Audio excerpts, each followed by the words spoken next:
Yogi Clan, welcome back to Yogi Cycle Service. So as you can see, I'm not at my normal place. I am at my day job. Why am I here and filming here? Well, because we had a little bit more technical issues between this camera and this computer right here. So I am working on a 99 Honda Valkyrie Interstate. Big bike. Buddy dropped it off, had some problems with it, so I thought I'd do a little intro for y'all and tell you about the bike and what happened and how it got to my garage and why I'm working on it, and maybe get some suggestions from y'all. But you know what? I quite hadn't figured out how to move video from this camera to this computer, and I lost the whole hour-long video. So I don't want to scrap this project because it is a good project and it is kind of fun, kind of interesting. So I figured I'd redo this real quick right here, get you guys up to speed, because I do have pictures that I have saved from when the bike was dropped off at my house. So here is what I know about this bike. It is a 99 Honda Valkyrie Interstate. I'm not sure of the miles on it.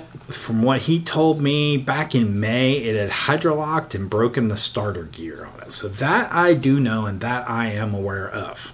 So it went to, so far between May and today's beginning of January, it's been to 2 different mechanics.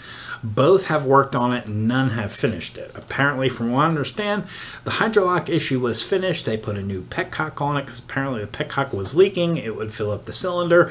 It hydrolocked when he started it, which wound up breaking the starter gear. So supposedly the engine was pulled out of the bike, the starter gear replaced, and I could say that's probably definitely happened because none of the electronics were hooked up when it arrived at my house. But he told me that this mechanic was telling him that the only thing that needed to be done was bleed the hydraulic clutch and the bike is ready to go. I'm like, well, if that's all that needs to be done, bring it to me. I can do that quite easily. I got videos out there on how to bleed hydraulic clutches. Not a problem. Done it to my Harley a couple times. So he brought it over to me, and when it showed up, you could clearly tell that it needed a lot more than just a hydraulic clutch bleed. So first off, I can barely roll the darn thing because A, it's so massive, and B, it feels like the brake calipers, because they've been sitting so long, are probably frozen, if I were to guess, because it's really hard to push and move this thing around in the shop. And not only are the brake calipers need some love, but man, when it arrived, all the body parts to it are all in the trunk. I mean, it's like stripped down basically, completely missing his left side shifter and foot pad. None of the battery or any of the electrical components are connected or even connected to the engine. The radiator was just kind of hanging and swinging along with the fan. Oh yeah, and the water pump was sitting on the floor next to it because he had dropped it off while I wasn't home. Why is that sitting there? I thought it just needed the clutch bled. Nope, it was a basket case when it showed up. So I found a service manual. I downloaded the service manual. So I've been studying the service manual. You can see there I'm trying to figure out what's up. Never having worked on this particular make, model, or bike, I figured out I better study up in the service manual so I can try to figure out what the heck is going on. Let me tell you, this bike is huge. You know, when it is parked in my garage, my fat boy, Miss Piggy, is parked next to it. It looks like a little 883 Sportster. So pushing this beast around the garage has just been kind of fun. And honestly, it really needs to go on the table, because you can't fit a scissor jack lift up underneath it, because like the frame and the engine are up here and the exhaust and everything else, it's just, you can't put a scissor jack lift up, roll it underneath it and jack it up. No, it needs to go onto a table, and there's no way I'm gonna be able to get that up on the table by myself, and I don't know if I really even want to put it on the table, because that's this might be one we just work from the floor. I got other things going on with the table right now, so I don't want to take those off to put it on there, and this is kind of an emergency. Quick help this dude get this bike back on the road again, but I'm kind of advising him that maybe after we get this fixed and running, you may want to consider parting ways with it, because supposedly the Honda Valkyrie, from everything I've seen, is notorious for hydrolocking and leaking petcocks on there. So if y'all have a Honda Valkyrie or are familiar with Honda Valkyries, once you watch this video, kind of give me some of your feedback, because I've lost the entire hour footage of explaining where we are. But the point I'm at right now is I have connected most of the electrical components back up. I have pulled the starter out to verify that the starter gear has been fixed. I have pulled out all 6 spark plugs to it to verify that there's no fluid in any one of the plug holes. So far they all look dry. A couple look kind of rusty though. Plugs themselves, probably need some new plugs put in there, but my goal is just to see if we can get it to fire. If we can get it to fire, then I'll put it all back together. We'll see what happens. So I'll go ahead and insert this video into the lost footage files, and then we'll just pick it back up from where I was pulling the starter out and seeing what's going on. So episode 1 would be more of a get to know the bike and make sure we're kind of develop a baseline of where we're at. That way I can move forward from there, depending upon how things react once we hit that start button. So stay tuned. This will be a fun little video series. It'll take probably 2-3 videos, try to get this bike put back together. We'll be back working on the Nomad again. All right, y'all. See y'all. Let's see if we can get this starter gear out, because after doing a little bit of research, and these bikes are actually known for hydrolocking, what happens is cylinder will fill up with gas if you leave them sitting for a little while. Apparently there's a problem with potentially a leaking petcock in there, and when you go to start it, it hydrolocks and it breaks the teeth on the starter. So we're going to go ahead and pull off this starter right here. Takes a little bit of love and finagling and wiggling, and boom, there it is, it's out. Now as I sit here, I am reminded that with the hydrolocking, the gas gets into the cylinders and then hydrolocks up the cylinders.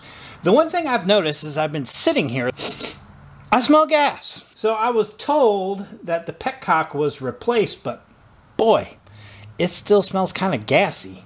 So after we inspect this, we're going to go ahead and pull all 6 plugs and fire it up. And well, first we're going to visually look and see if there's any gas in any of the spark plug holes. And if there is, then we got a different issue we're going to have to fix first. Possibly could be the petcock. I don't know. I'll need to do a little bit more research on that. But I just want to make sure the teeth in here are not broken. There's usually gears inside here, and from the videos I saw, I don't remember the name of the YouTuber, but he showed a video inside there. I'll put a screenshot of what the broken gears look like so you know what you're looking for if you run into the same kind of problem. So then we'll take out the spark plugs, we'll look for gas. If we don't see any gas, we'll give it a fire once we put all this back together. But let's peek inside here first. Looks to me like all the gears inside there are okay. So we'll put this starter back on, pull the plugs, and let's give it a whirl. I think at least that guy did replace that, because otherwise you'd have to pull the engine out, pull this front case off to get to those gears inside there. So thumbs up, I'm hoping we're fixed. Definitely it looks promising. All right, let's pull some plugs and see what's up.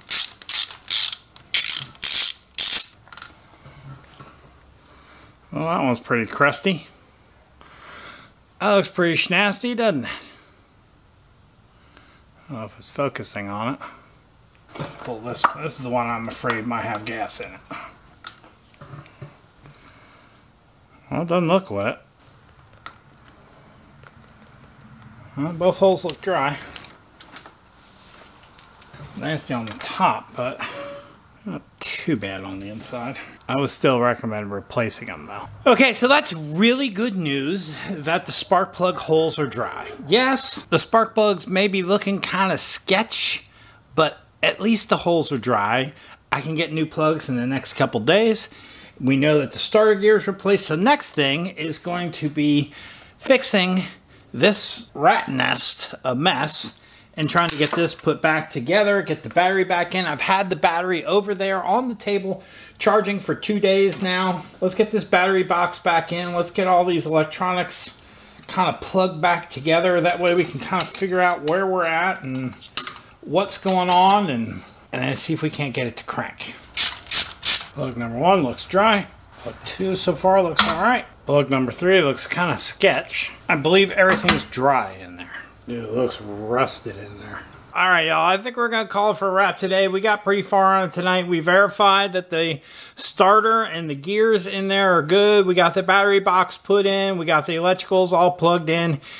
Now I think the next step is to drop the battery in and give it a test fire. So we'll do that on the next video. this is kind of what I'm dealing with. So there's still a bunch of loose ends on the electrical side. Every time I turn around, I find another loose wire hanging somewhere. And why this radiator is just hanging here flopping, I guess it's from when they took the engine out. But there are some missing bolts. There are some things that need to be screwed down. I see at least one relay and that power bus bar that definitely needs to be screwed down before we probably fire it. I'm going to need to find where those screws are. The screws for the electrical tray are missing. I'm going to need to go through the probably through the saddlebags tomorrow and try to find some of this stuff because I don't know where it is. The water pump's not installed. That still has yet to be installed. That's sitting over there on the table. I just want to make sure it turns over.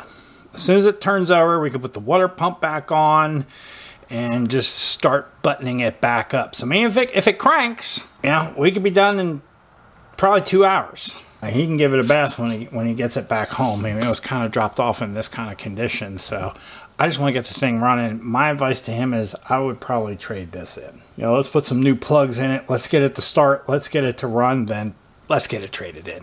I'm just thinking that this may be, you know, I smell just raw gas sitting here.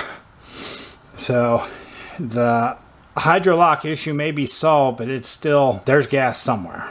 And, you know, we haven't even tackled the issues of the carbs. Do the carbs need to be cleaned and rebuilt? You know, we haven't even figured that out yet. So tomorrow we'll probably drop the battery in, spend 20 minutes and just verify these loose wires, you know, they're non-necessary wires, and then fire it up and see what happens. So stay tuned for part 2 of the Honda Valkyrie Interstate series. So I'll catch you all in the next one. All right, Yogi Clan. Thanks for joining. I hope you have an awesome week. I'll catch you later. Peace.